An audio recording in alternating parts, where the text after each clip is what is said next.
চাওক আজি সমগ্ৰ ভাৰতবৰ্ষত আপোনালোকে দেখি পাইছে যে বিজেপি চৰকাৰ আজি কনষ্ট্ৰাকশ্যনৰ ক্ষেত্ৰত কিমান গাফিলতি হৈছে। ক'ৰবাত এয়াৰপৰ্টত পানী পৰিছে, বিহাৰৰ তেওঁলোকৰ পুল ভাঙিছে, ইয়াত আমি অসমত দেখিছোঁ গুৱাহাটী আৰু ডিব্ৰুগড়ৰ কি অৱস্থা। তো তেওঁলোকৰ যে নিজৰ যে ইমান গাফিলতি, এইটো সমগ্ৰ ভাৰতবৰ্ষত আমি দেখা পাইছোঁ যে বিজেপিয়ে মাত্ৰ ডাঙৰ ডাঙৰ ঠিকাদাৰৰ কাৰণে তেওঁলোকে কাম কৰে আৰু এই ঠিকাদাৰবোৰ ভালদৰে কাম নকৰে, তেওঁলোকক কমিশ্যন দিবলৈ হয়। তো সেইকাৰণে কামখিনি তেওঁলোকে শুদ্ধ নকৰে আৰু য'ত য'ত আজি আমি বিজেপিয়ে ডাঙৰ ডাঙৰ নিৰ্মাণৰ কাম লৈছে হাতত, প্ৰত্যেক ঠাইত কিবা না কিবা সমস্যা। আজি অযোধ্যা মন্দিৰত আজি পানী তাত লিক হৈ আছে, আজি পাৰ্লিমেণ্টৰ তলত আজি তাতো পানী জমা হৈছে। ইয়াতো আমি দেখিছোঁ স্মাৰ্ট চিটি, আজি গুৱাহাটী স্মাৰ্ট চিটি আমি দেখা পাইছোঁ নেকি? স্মাৰ্ট চিটি প্ৰমাণ আমি ডিব্ৰুগড়ত দেখা পাইছোঁ নেকি? তো এইটোৱে হ'ল বিজেপিৰ আজি তেওঁলোকে আমাৰ ওপৰত টেক্স লগায়, আমাৰ ওপৰত ফাইন লগায়, আমাৰ ওপৰত GST লগায়। গোটেই পইচাটো কেনেদৰে তেওঁলোকে নষ্ট কৰিছে, কিছু ব্যৱসায়ীসকলক, কিছু ডাঙৰ ঠিকাদাৰক তেওঁলোকে সহায় কৰি নিজৰ তেওঁলোকৰ দলৰ তেওঁলোকৰ যে নিৰ্বাচনৰ সময়ত যে পইচা লাগে, সেই পইচা যোগান এটা আঁচনি হৈ গৈছে। তো প্ৰথমতে এইটো কথা আমি বুজিব লাগিব আৰু বুজাবও লাগিব ৰাইজক যে আমি যে টেক্স দি আছোঁ, আমি GST দি আছোঁ, আমি যে ফাইন দি আছোঁ, এই ফাইনৰ টেক্স দিয়াৰ পিছত না আমি ভাল ৰাস্তা দেখা পাইছোঁ, ন ক'ৰবাত আমি স্মাৰ্ট চিটি দেখা পাইছোঁ, ন ক'ৰবাত আমাৰ মাথাউৰিবোৰ আমাৰ মেৰামতি হোৱা দেখা পাইছোঁ, না ক'ৰবাত আমি এয়াৰপৰ্ট দেখা পাইছোঁ। প্ৰত্যেক ঠাইতে আজি আমাৰ পইচা ব্যৰ্থ হৈ থকাহে দেখা পাইছোঁ আৰু মুখ্যমন্ত্ৰী আৰামত তেওঁলোকে আছে। দ্বিতীয় কথাটো হ'ল যে যিখিনি কথা আপুনি ক'লে, এইটো সকলোৱে অসমীয়া ৰাইজে তেওঁলোকৰ ওপৰত হাঁহিছে, অসমৰ ৰাইজে তেওঁলোকৰ ওপৰত হাঁহিছে আৰু এই ধৰণৰ কথা শুনিলে কেতিয়াবা মোৰো হাঁহি ওলায় যে পূৰ্বৰ চৰকাৰৰ নিৰ্মাণৰ কামৰ কি মেৰামতি কি বৰ্তমান চৰকাৰৰ নহয় নেকি?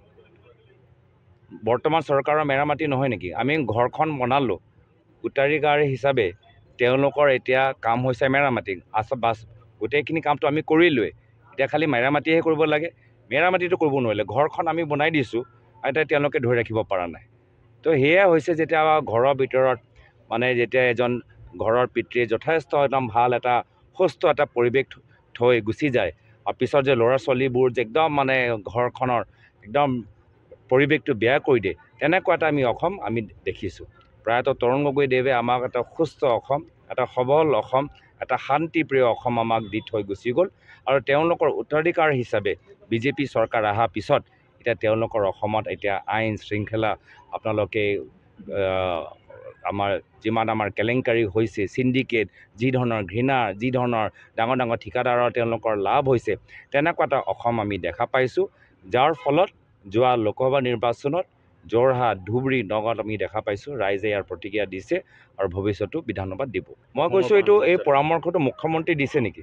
গতিকে আমি জানো মুখ্যমন্ত্ৰী অমিত শ্বাহ ডাঙৰীয়াৰ লগত ভাল, তাত দিল্লীত কোনোবা আমাৰ অসমৰ বানপানীৰ বিষয়ে কোনোবা গৱেষক আছে মই নাভাবোঁ। মই ভাবিছোঁ এনেকুৱা এটা কি কয় যুক্তিহীন, তৰ্কহীন এটা পৰামৰ্শ মুখ্যমন্ত্ৰীহে দিব পাৰে। তেওঁলোকৰ কথাবোৰো তৰ্কহীন, তেওঁলোকৰ কথাবোৰো যুক্তিহীন। এনেধৰণৰ যুক্তিহীন পৰামৰ্শ কেন্দ্ৰীয় গৃহমন্ত্ৰী অমিত শ্বাহক হিমন্ত বিশ্ব শৰ্মা ডাঙৰীয়াহে দিব পাৰে। কোনোবা বেলেগে দিলেহেঁতেন তেতিয়া মই নাভাবোঁ অমিত শ্বাহ ডাঙৰীয়া ৰাজহুৱাভাৱে এইখিনি কথা ক'লেহেঁতেন। কিন্তু এইখিনি কথা মই ভাবিছোঁ তেওঁলোকে মুখ্যমন্ত্ৰীৰ পৰা শুনিছে আৰু মুখ্যমন্ত্ৰীৰ চকু হৈছে যে আৰু এই ধৰণৰ এইবোৰ চব আঁচনিৰ যোগেদি আৰু আমি কেনেকৈ তেওঁলোকৰ কিছু ভাল ভাল ঘৰৰ মানুহক আমি দিব পাৰোঁ, তেওঁলোকৰ নামত ল'ব পাৰোঁ। মাটি কেলেংকাৰীৰ জৰিয়তে এটা নতুন পৰামৰ্শ, নতুন পৰিকল্পনা আমি কেন্দ্ৰীয় গৃহমন্ত্ৰীৰ পৰা আমি শুনিবলৈ পাইছোঁ। আকৌ মই কৈছোঁ অসমীয়া ৰাইজে আমাৰ মুখ্যমন্ত্ৰীৰ কথাৰ ওপৰতো হাঁহিছেই আৰু অসমীয়া ৰাইজে তাতকৈ আৰু বেছি আমাৰ গৃহমন্ত্ৰীয়ে 50টা পুখুৰীৰ ওপৰত হাঁহিছে। তো হাঁহি লগা কামবোৰ নকৰিব, গুৰুত্ব সহকাৰে আজি ইয়াত অসমত আহি দেখাওক যে কেনেকৈ পুখুৰী খান্দিলে আমাৰ মহামাৰা অঞ্চলবোৰ বানপানীৰ পৰা মুক্ত হ'ব। এইটোতো প্ৰথম দিনৰ পৰাই মিছলিড কৰি আছে। এতিয়া সকলোৱে জানে যে মুখ্যমন্ত্ৰী আমাৰ সৰ্বানন্দ সোণোৱাল ডাঙৰীয়া, তেওঁ 2016 চনত মুখ্যমন্ত্ৰী হ'ল, 21 চনত মুখ্যমন্ত্ৰী হিচাপে তেখেতক আগুৱাই লৈ যাব লাগিছিল।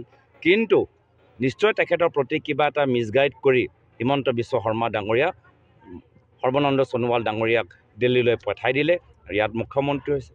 এইবাৰো আমি দেখা পাইছোঁ যে ৰামেশ্বৰ তেলী ডাঙৰীয়া এজন চাহ জনগোষ্ঠী, এজন সবল এজন নেতা, দুবাৰকৈ সাংসদ, দুবাৰকৈ কেন্দ্ৰীয় মন্ত্ৰী, এইবাৰো টিকেট পালেহেঁতেন আৰু এনেধৰণৰ ফলাফলত হ'ব পাৰে তেওঁ ওলাই আকৌ ডাঙৰ এটা পদবী পালেহেঁতেন।